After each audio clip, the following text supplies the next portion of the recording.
Hello, everybody, and welcome back to Historical Terminology. Today we're going to talk about revolution and what that means in the context of history and what that has meant over time. So the definition of revolution that we most often use in history is a forcible overthrow of a government or social order in favor of a new system. And it's important to note that revolutions do not have to be political. There are social revolutions, there are technological revolutions, there's all sorts of different types of revolutions out there. And all of them have occurred throughout history in many different countries. Um, Revolutions are often moments of upheaval where the people involved are stressed and they're very uncertain of what's going to happen in the future, right? Things are changing. Something that people are very comfortable with, right? The old system, the old way of doing things is being thrown out in favor of some new system or way to do things, and that's unsettling to people. So the people in um, kind of participating and like in the moment of a revolution have that kind of unadded extra stress added on because of the changing that's happening. Okay, there are two types of really common types of revolutions that history talks about. Um, that being political revolutions and social revolutions. Political revolutions being the kind where a government or a regime is changed, maybe due to like conflict or some sort of mass movement, whereas a social revolution might be where like the social or the means of how people interact with each other changes because of some big change. And we're going to look at a couple of each of these today. So the first one we're going to talk about is a political revolution, right?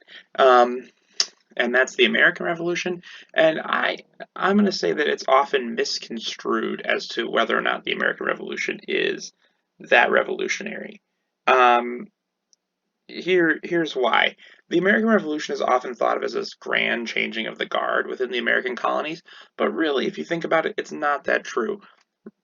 Politically, the name changes from England to the United States, but people with actual power in the colonies did not change. The people who were actually in charge, the people who had the political power in the colonies, didn't really change all that much. They were still, it was still the same rich white people, but it was more, but now they just kind of had the official boost, as you could think about it that way. And then socially, right, there's very little social change in the states as the colonies become free. Slavery is still around. Women don't gain anything in particular. The average colonist doesn't necessarily gain anything from this transaction. If anything, the people in power are just getting the power um, officially instead of having it kind of unofficially. So, American Revolution, not particularly revolutionary. Here's some other major revolutions in history.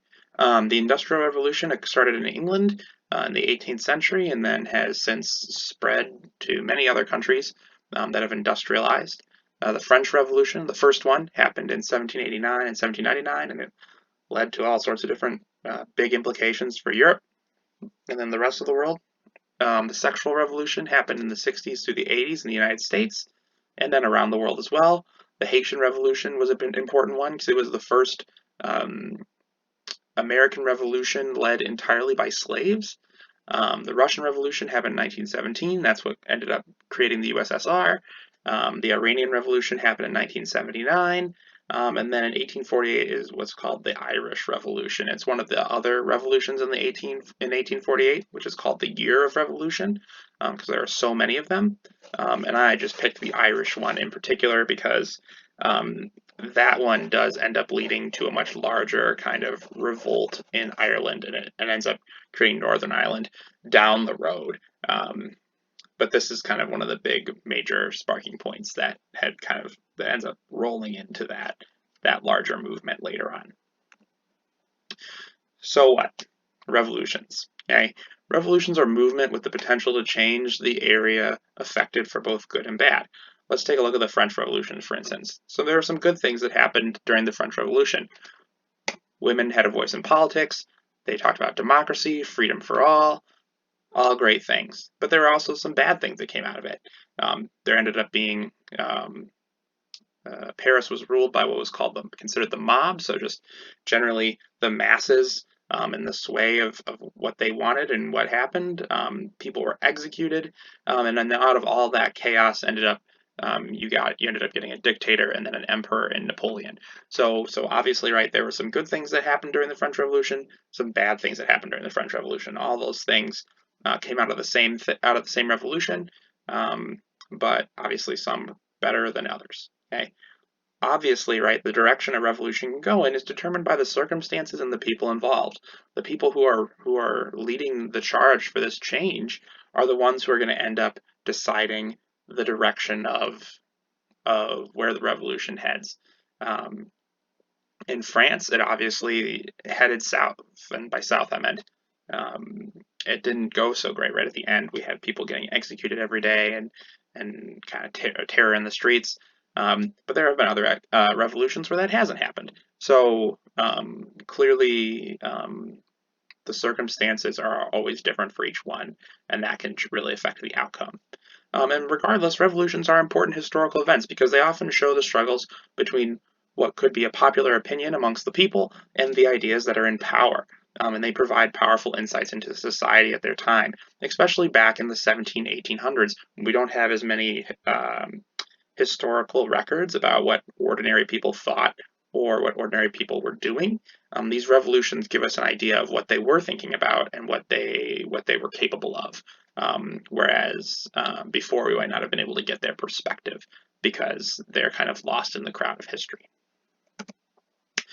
Thank you so much for watching this episode of Historical Terminology and learning about revolutions.